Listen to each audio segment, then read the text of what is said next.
Et salut toi et bienvenue dans ce podcast Bouffe-moi ce bouquin où on parle culture, littérature et tout ce qui s'en rapproche de près ou de loin.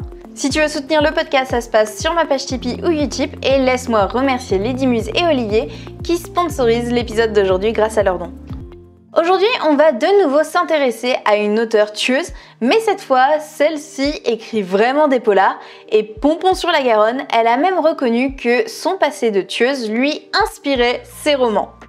Aujourd'hui, on va parler de Juliette Marion Hulme, je ne sais pas trop comment le prononcer, aussi connue sous le nom de plume d'Anne Perry. Comment cette jeune fille d'à peine 15 ans au moment des faits est devenue la tueuse du crime le plus célèbre de Nouvelle-Zélande? Reste sur ce podcast pour découvrir ça. Juliette est une jeune Anglaise qui est née en 1938 et si rien ne justifie le meurtre, sauf quand un facteur aurait tendance un peu à voler tes colis par exemple, on peut dire que Juliette n'a pas eu une enfance facile et que c'est peut-être ça qui la poussera plusieurs années plus tard à tuer sauvagement la mère de sa meilleure amie. Mais avant d'en arriver là, parlons de son enfance en Angleterre. Si tu ne t'en remets pas trop en cours d'histoire, tu sais que Londres a été bombardée pendant la Seconde Guerre mondiale et il se trouve justement que Juliette y vivait avec sa mère à l'époque.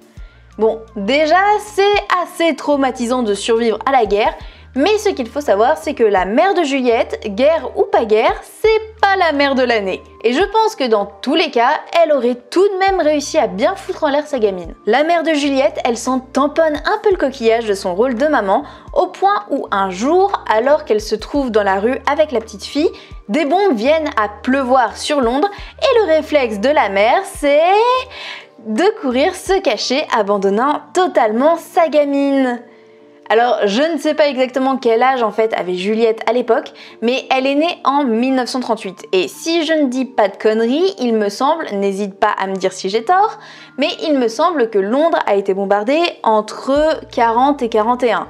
Donc la gamine avait grand max 3 ans. À 3 ans, elle a passé tout un bombardement seule dans la rue, sans sa mère qui était partie se mettre à l'abri. Résultat, Juliette a développé un syndrome post-traumatique et des maladies chroniques aux poumons. Bronchite, tuberculose, bref, elle va enchaîner les pathologies au point où ses parents vont devoir l'envoyer vivre aux 4 coins du monde pour pouvoir guérir en fait dans des pays chauds. Bien entendu, la petite y est envoyée seule et ne vit donc pas avec ses parents. Elle va par exemple vivre aux Bahamas dans un sanatorium et au moment du meurtre, elle est hospitalisée en Nouvelle-Zélande. C'est là-bas que sa vie va littéralement basculer. Déjà, elle va y rencontrer une autre petite fille qui elle aussi est malade et c'est ce point qui va les rapprocher. Elle rencontre donc Pauline Ripper. Tout oppose les deux petites filles. Juliette est fille d'un physicien recteur d'université alors que Pauline, elle, vient de la classe ouvrière. Juliette est une belle blonde, froide, intelligente et sûre d'elle.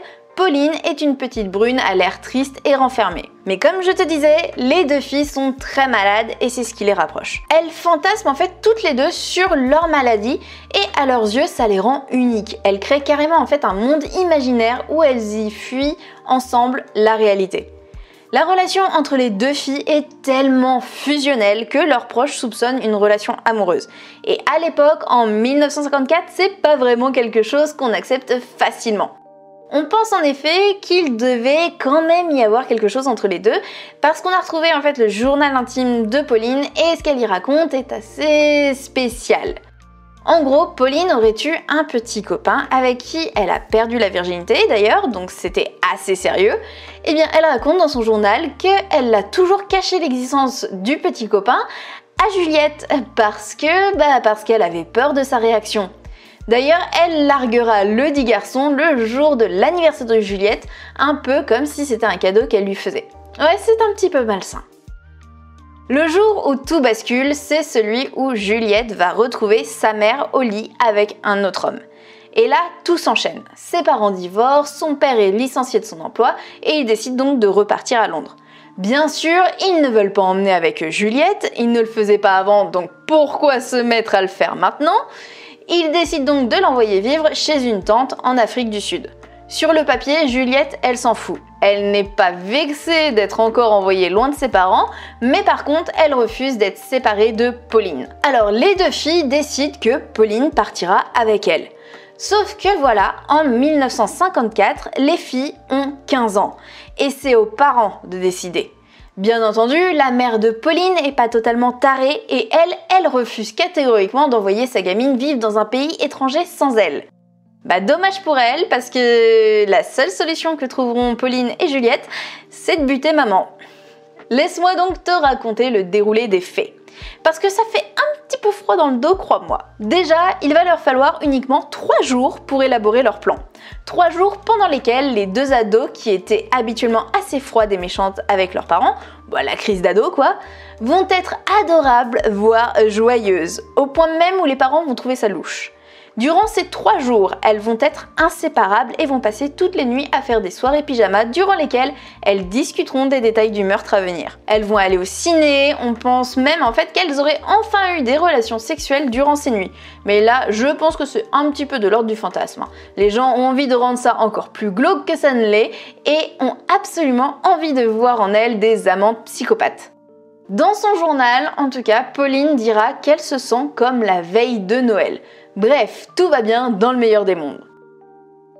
Le jour du meurtre, elles se rendent donc dans un parc avec la mère de Pauline et toutes trois vont y boire un thé dans le plus grand des calmes. Les filles vont alors demander à ce que le trio aille se balader un peu et vont entraîner la mère dans un bois. Une fois à l'écart de tous, Juliette fait tomber donc une pierre rose qu'elle tenait à la main et c'est le signal. Intriguée, la mère de Pauline se penche pour ramasser la pierre et là, Pauline lui fracasse le crâne avec une brique qu'elle avait enroulée dans un collant. Le problème, c'est que même après plusieurs coups, sa mère est toujours vivante. Et oui, c'est pas si facile qu'on pourrait le penser.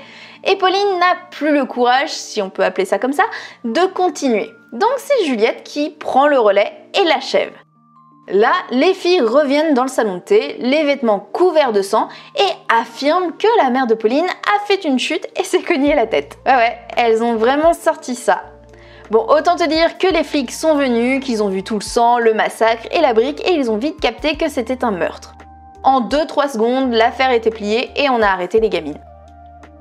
S'en est suivi du coup un procès assez tumultueux parce qu'il y avait de quoi faire scandale. Déjà, l'homosexualité présumée des filles. Faut savoir qu'à l'époque, en fait, c'était considéré comme une maladie mentale, donc s'est posé la question de l'internement ou de l'emprisonnement. Est-ce qu'elles étaient folles ou dangereuses? Ensuite, durant le procès, en fait, le nom de famille de Pauline a changé. Je t'ai dit qu'elle s'appelait Pauline Ripper. Eh bien, durant le procès, on va changer son nom pour Pauline Parker. Pourquoi? Eh bien, parce qu'en fait, on apprend finalement que ses parents ne sont pas mariés et qu'elle ne peut donc pas porter le nom de son père, Ripper, donc on lui donne le nom de sa mère, Parker. Et mère, je te rappelle qu'elle vient juste d'assassiner. Ça, le père, lui, il se lave totalement du scandale et ça ne le regarde plus. Bref, homosexualité, matricide, enfant hors du mariage, autant te dire que les gossips vont de bon train. L'affaire est médiatisée et l'âge des tueuses fait sensation aussi. Alors justement, le crime est si affreux qu'en temps normal, en fait, elles auraient été condamnées à mort. Mais voilà, elles ont 15 ans. Alors elles font 5 ans de prison. Ouais, c'est pas beaucoup. Dans la prison où elle est envoyée, Juliette est la seule mineure. Après 5 ans, elle est libérée et change d'identité. Et c'est pareil pour Pauline qui retournera vivre en Angleterre sans demander son reste. Juliette devient donc Anne Perry. Et là, personne ne connaît son histoire. Elle grandit, devient mormone, hôtesse de l'air. Au bout d'un moment, elle décide de publier son premier roman. Et puis un autre, et encore un autre. Et voilà comment elle devient l'auteure d'une saga de romans policiers historiques. En fait, Anne a toujours écrit, même lorsqu'elle était ado à l'hôpital, mais c'est vraiment en 1979, avec L'étrangleur de Carter Street, qu'elle devient célèbre. Mais genre vraiment célèbre. Son éditeur, ses proches, ses lecteurs, personne ne connaît son passé et surtout en fait personne ne sait que son inspiration, elle la puise chez ses anciens co-détenus. Et oui, les enquêtes policières qu'elle écrit en fait sont les récits romancés que lui ont fait les autres criminels qu'elle avait côtoyés en prison. Je t'ai dit que c'était glauque cette histoire. En 1971, un film sort sur le meurtre donc d'Honora Ripper, la mère de Pauline, et il s'appelle « Mais ne nous délivrez pas du mal ». Le film est jugé scandaleux, pervers et malsain, au point où la commission de contrôle du cinéma décide de l'interdire. À ce moment-là, personne ne connaît encore le secret d'Anne. enfin de Juliette, bref, t'as compris. En 1994, c'est un nouveau film qui sort, Créature céleste, et là, tout s'effondre pour Anne, qui est connue à l'époque et qui peut tout perdre. Elle va être obligée donc de reconnaître les faits et va se justifier en disant qu'elle a changé, qu'elle a trouvé la foi depuis et ainsi de suite. D'ailleurs, elle et Pauline ne se sont jamais recontactées depuis, blablabla, bon bref, je te passe les détails. Mais voilà, son secret est enfin sorti au grand jour. 4 ans pile après le meurtre, l'identité de Juliette est dévoilée. Comme quoi, quand le mensonge prend l'ascenseur, la vérité prend l'escalier. Voilà, c'est tout pour aujourd'hui. J'espère que ce petit podcast t'aura plu. Je te dis en tout cas à la semaine prochaine. Je t'embrasse fort. C'était Mélanie.